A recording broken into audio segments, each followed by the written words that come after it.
ব্যক্তির হঠাৎ করে টাকার প্রয়োজন হয়, যদি কোনো ব্যক্তির হঠাৎ করে টাকার প্রয়োজন হয়, সে যদি এই আমলগুলো ইখলাসের সহিত অর্থাৎ খাঁটিভাবে এই আমলগুলো করতে পারে, আল্লাহ পাক রব্বুল আলামিন তাকে বৃষ্টির গতিতে কি দান করবেন?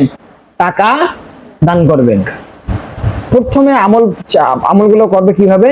সেটা হচ্ছে যে প্রথমে উজু করে কিবলার দিকে বসে যাবে, উজু করে কিবলার দিক হয়ে বসিয়ে যাবে। এরপরে আউযুবিল্লাহ পড়বে, এরপরে কি পড়বে? আউযুবিল্লাহ পড়বে। এরপরে সুবহানাল্লাহ 555 বার পড়বে, সুবহানাল্লাহ 555 বার। এরপরে বিসমিল্লাহ 21 বার পাঠ করবে, বিসমিল্লাহ 21 বার পাঠ করবে। এরপরে সূরা ইখলাস 21 বার পাঠ করবে, সূরা ইখলাস কয়বার? 21 বার পাঠ করবে। এরপর আবার সুবহানাল্লাহ 55 বার পাঠ করবে। পাঠ করে যদি আল্লাহ তাআলার কাছে কোনো কিছু বান্দা চায়